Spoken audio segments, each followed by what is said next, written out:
Conozca la Biblia a través de sus personajes.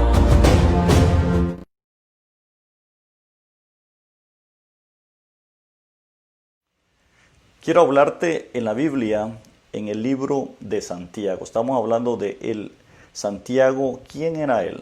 ¿Quién era Santiago? En la Biblia nos enseña que Santiago fue uno de los 12 apóstoles. Es hijo de Alfeo y de María. Se sostienen algunos escritos, algunos teólogos dicen que él prácticamente es medio hermano de Jesucristo.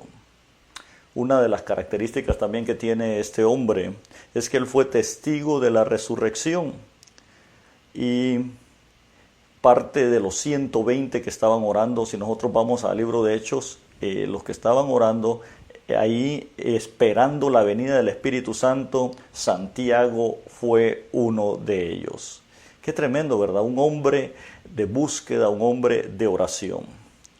Y sabemos que como él era hijo de Alfeo y de María, tenía más hermanos, y esto lo podemos encontrar en el libro de Mateo capítulo 13, versículo 55, dice ahí que era hermano de José, Simón, Judas y sus hermanas. Tenían mucha más familia, así que definitivamente aquí encontramos la historia de este hombre de Dios. En los evangelios se menciona a Jacobo un par de veces, pero en ese momento no comprendió el ministerio de Jesús y no era un creyente. Mire, qué tremenda enseñanza aquí. Al principio él no comprendía, no entendía y no estaba con el ministerio de Jesucristo. Más adelante es que él decide seguirle al Señor y seguir los pasos de Jesús. La Biblia lo enseña. En el libro de 1 Corintios 15:7 nos habla que se convierte en uno de los primeros testigos de la resurrección. También él permanece en Jerusalén y forma parte del grupo de los creyentes que oran en el aposento alto. Esto lo dice en Hechos 1:14, lo que yo le mencionaba anteriormente. Él forma parte de este grupo y la Biblia nos menciona en Hechos 1:14 que a partir de ese momento la posición de Jacobo dentro de la iglesia en Jerusalén empieza a crecer.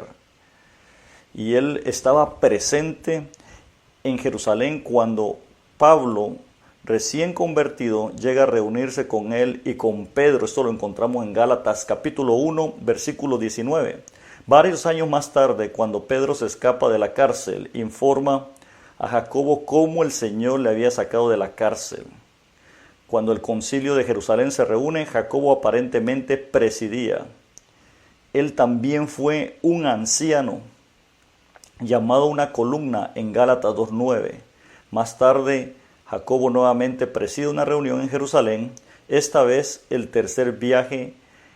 después del tercer viaje misionero de Pablo. Se cree que Jacobo fue martirizado después o durante el año 62 después de Cristo. Pero mire todo lo que este hombre era. En primer lugar, era medio hermano de Jesucristo. Segundo, fue un hombre que llegó a tener un liderazgo poderoso. Pero ¿cuáles son sus logros? ¿Cuáles son los logros que alcanzó este hombre como hombre de Dios? ¿Qué alcanzó? Una de las cosas que alcanzó y que podemos nosotros hablar claramente es que él escribió una de las epístolas, que es la epístola de Santiago. Y esta epístola de Santiago nos habla prácticamente de lo que él hizo creyendo y basándose definitivamente en la fe. La Biblia nos menciona ahí que Santiago dirigió esta epístola a las 12 tribus y esta epístola nos habla de la ética cristiana. El tema es el obrar de la fe, la evidencia externa de la conversión interior. Y ahí en este libro nosotros encontramos que nos habla de las pruebas y las tentaciones en el capítulo 1, versículos 2 al 18. Nos habla del propósito de la prueba, las tentaciones, cada una de estas cosas, las características de la verdadera fe. Definitivamente Santiago hacía un énfasis muy fuerte en lo que es la fe cristiana, cómo debes comportarte como iglesia, cómo debemos de ser. Y nos hace un énfasis, porque la fe no solamente el poder decir, bueno, creemos, sino la fe es nuestro estilo de vida, nuestro caminar. Nosotros con lo que hacemos, con lo que decimos, estamos demostrando a las demás personas y al Señor cuánto nosotros confiamos y creemos en Él. Y esto es lo que dice la palabra de Dios. También nos enseña en este libro y nos habla sobre las piedras de tropiezo. Y lo último que nos deja ver este libro es la fe que triunfa, la fe que permanece, y nos da un ejemplo de un gran hombre de Dios. Así que definitivamente el libro o la epístola de Santiago, más bien dicho, fue escrita para las 12 tribus de Israel. Pero también es para nosotros, porque al día de hoy aplica nuestra vida. Y yo quiero dejarte esta palabra de que definitivamente debemos de creerle al Señor y utilizar todos estos recursos que nos ha dejado. Y me llama la atención ahí donde Él dice que la prueba de vuestra fe produce paciencia. Y nos explica, si alguno es tentado, no diga que es tentado de parte de Dios, sino que de su propia concupiscencia, o sea, de sus propios deseos, de sus propias pasiones. Cada persona, cada uno de nosotros va a ser tentado en el área que uno es débil. Pero yo quiero dejarte esta palabra, definitivamente. Nosotros debemos de aprender a saber y reconocer de que Dios tiene el control. Y Él nos dice que también Él fue tentado en todas las áreas de su vida. O sea, el libro de Santiago nos habla de todo esto y nos explica claramente el propósito de la prueba, las tentaciones y el tiempo en el que Dios nos llama a que seamos hombres y mujeres de fe. Yo creo que Dios le está haciendo un llamado a usted, a que usted se mantenga como un hombre, como una mujer de fe, que le siga creyendo en medio de cada circunstancia de la vida. ¿Qué podemos aprender de este hombre? Me llama mucho la atención que este hombre fue un hombre que tiene varias lecciones importantes. Su conversión da un testimonio del poder arrollador que vino como resultado de ser testigo de la resurrección de Jesús. Jacobo pasó de ser un escéptico a ser un líder de la iglesia basado en su encuentro con Cristo el resucitado.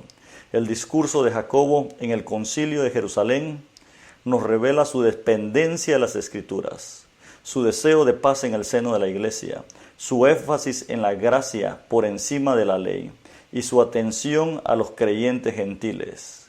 Aunque él mismo ministró prácticamente solo a los judíos cristianos, también vale mencionar la humildad de este hombre. Él era un hombre humilde, sencillo en la Biblia, que nos enseña prácticamente, nunca usó su posición familiar de sangre de Jesús como base para autoridad. Más bien Jacobo se presenta a sí mismo como un siervo de Jesús nada más. En definitiva, Jacobo era un líder misericordioso a través del cual la iglesia fue ricamente bendecida. Una de las cosas que debemos de aprender es que el liderazgo de cada persona bendice. El liderazgo de este hombre bendijo en su tiempo a la iglesia en la cual Dios lo había puesto. Así que esta es la vida de Santiago, el menor. Y voy a leer este versículo que me llamó mucho la atención. Me llama la atención porque nos da una enseñanza clara. Mis queridos hermanos, hagan presente esto. Todos deben estar listos para escuchar y ser lentos para hablar y para enojarse.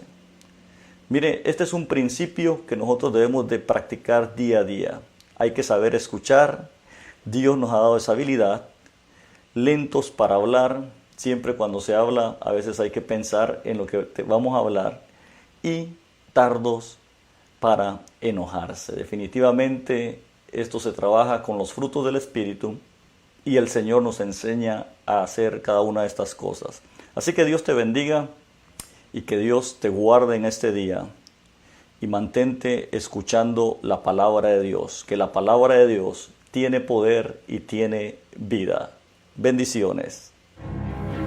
Gracias por ser parte de este programa. Síguenos en nuestras redes sociales como Eric Valencia o Tiempo de Visitación.